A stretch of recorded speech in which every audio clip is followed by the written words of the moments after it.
Hi, I'm Tim, I'm Lizzie. and this is To Play, Or not. To Play, a show about board games for two players.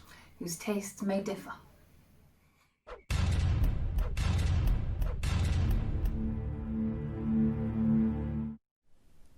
Today we're taking a look at Lost Cities. This is specifically a two-player game by Cosmos Games. And it's actually a card game, in fact. The original card game, as it says Don't here you know? in the tag.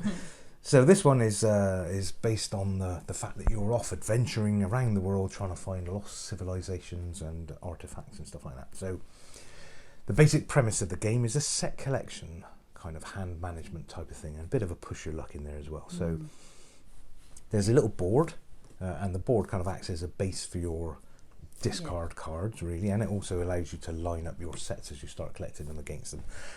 You sit opposite each other and you just play head to head. So the idea is that you're collecting in your hand and on the deck sets of cards, colours that are matching and in ascending order of numbers. The way it works is you get dealt 8 cards each, and then the oldest player, so always me, pretty much, starts. Very old. Yeah, I am very old, like Methuselah. Anyway, so not quite that old, but yeah. So you get 8 cards each, and the way you play is you play a card down either into the discard piles, matching the colour that you've got, or in your array that you're building for a set, and then you draw back up either from the discard pile or from the main deck, and that goes on. Each player takes their turn laying a card down, drawing back up to 8, lay a card down, draw back up to 8. And the way the game plays is that you're trying to build your sets starting from 2 all the way up to 10, and the more cards you have in your set, the more points you get. So you get a point for every card number. So card number 2 would get you 2 points, card number 3 would get you 3 points, and so on. Now each time you start an expedition, as it's called, laying This down, is a bit that confused it's me. a little bit weird.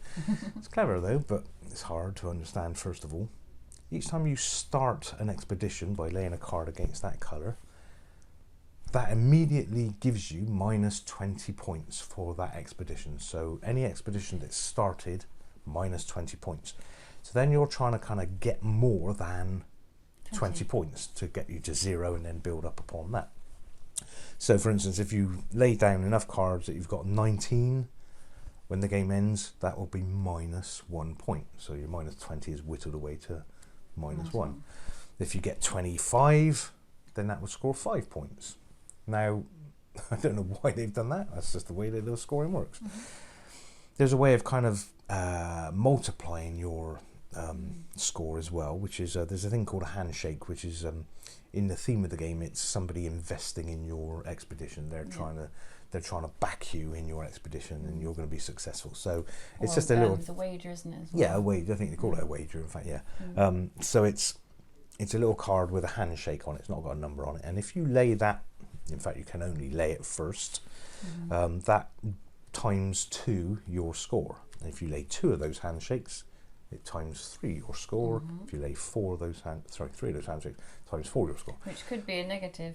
Yes, it could be. It could be a bad decision. It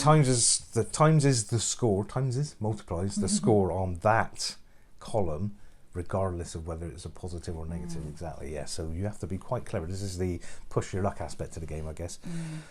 So the minute you start laying a colour, you kind of want to get at least 21 points that you're scoring a positive.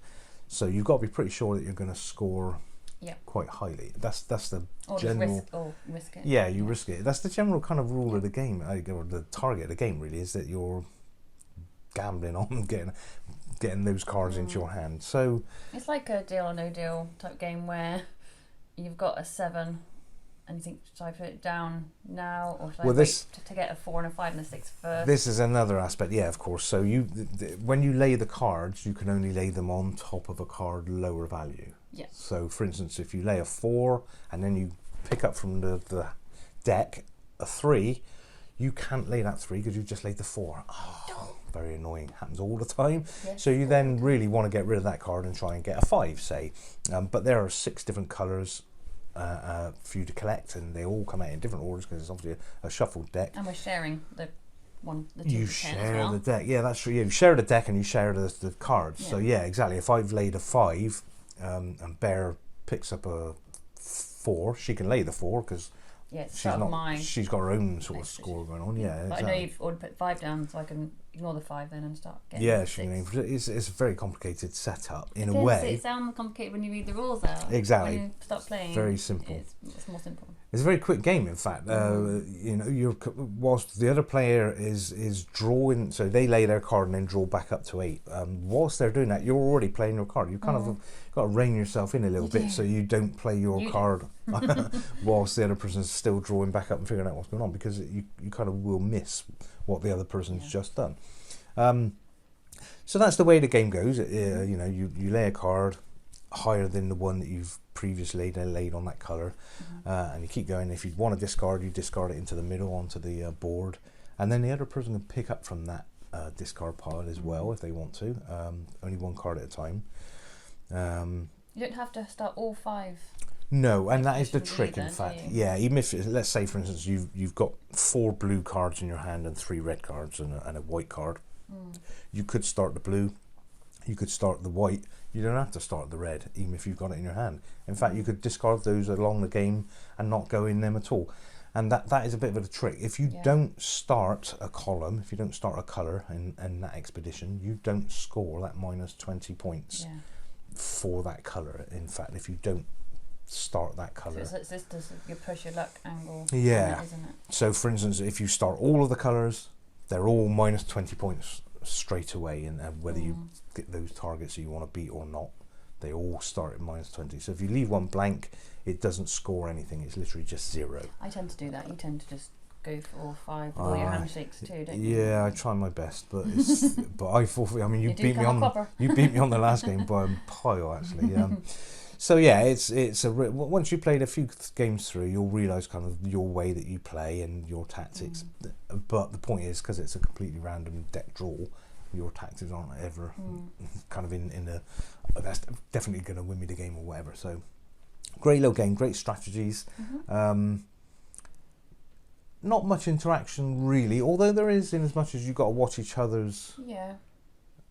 You know what they're playing. Each other, so that you can see, you know, if you're waiting for a 7s because you want to play your 8, 9, 10, but the other person's already played their 7, then there's no point in waiting for it, obviously. So you've got to keep an eye out what they're playing. It's quite easy to do. That's why you can just glance at the colours and see. Oh, you can put a 7 down there. Very easy to play, very straightforward, very quick. So it lasts 30 minutes. It says.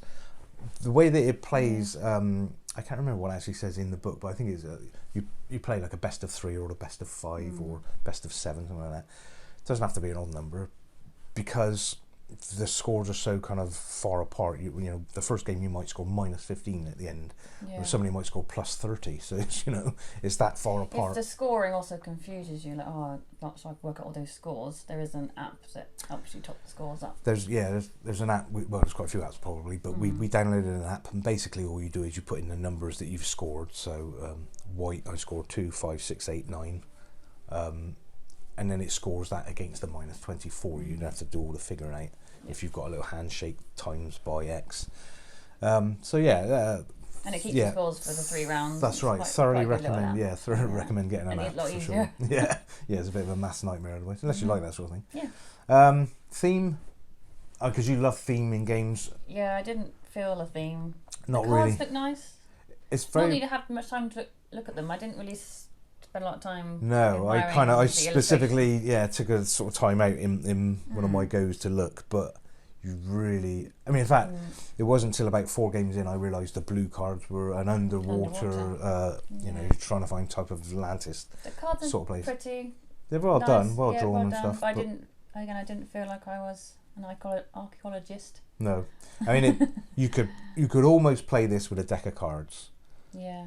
But obviously in a deck of cards you have 4 suits and no handshakes, whereas this is 6 suits and some handshakes, which are it's a nice addition. The theme it's nice to. Yeah, it's nice to have it, obviously, because you wouldn't want to just use it as a bland sort of theme. But that doesn't make the game. But it doesn't make the game at all. No. Yeah. So yeah, good little game. Yeah, I like it. Very very nice. quite compact as well. You could play it without the board, I guess. So you could just take the deck of cards in a bag. Oh, it's nice. It is nice. It's nice. Yeah, it's nice to have it. But I'm saying if you say you wanted to go on holiday with it and just chuck it in your handbag rather than take this box. It's true. You know. Your handbag. Your man bag. Your handbag. So yeah, good game. Okay. I like it a lot. Scores. Shall I go first? Yeah. I think I'll give it a 6.5. Okay, it's good. Yeah. It's a good solid game. It's a good game, yeah. I like it. Not amazing. It's not stunning. Good fun. Good fun. Yeah, it's nice filler. Yeah. Nice filler.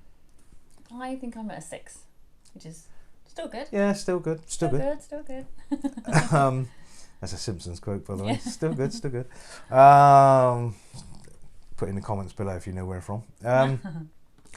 So Yeah. It's easier to pick up once you start playing versus reading the rules out again. The rules sound worse than the actual gameplay. Yeah, once you've got it. Yeah, you've got it. And it is enjoyable. I liked playing it. I'd play it again. Yeah, definitely. Yeah. And again, it's the sort of game, because it's a quick little game and you're sort of doing that best of, you can say, let's do the best of 7 or the best of 10 or something like that. Yeah. You can just keep if you're going. Losing. Yeah. Another round.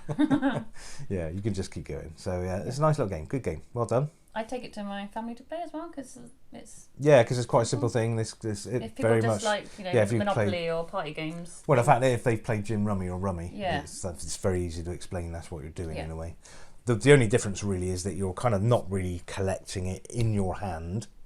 You're collecting it in your hand and on the deck sort of thing. So it's multiple sort of areas, I guess. But apart from that, pretty straightforward. Good stuff.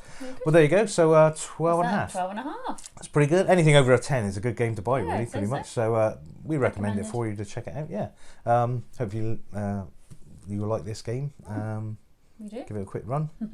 And one thing we were thinking, if you want us to do any particular game in the future, quick run through, please just put a comment in the comments below, and we'll try and pick up on that and do a game that you specifically asked for. What I might do actually is put a link to our collection. So we've got our collection on Board Game Geek, so we could really big collection. It's not that big, but we could we can stick our link to that collection on in the comments, and people can go and have a look and say, oh, there's a game you've got, I'd like you to play, can you do it for me? So Good idea. have a comment. Okay, brilliant. Thanks very much for watching, and we'll see you on the next one. Thanks very much.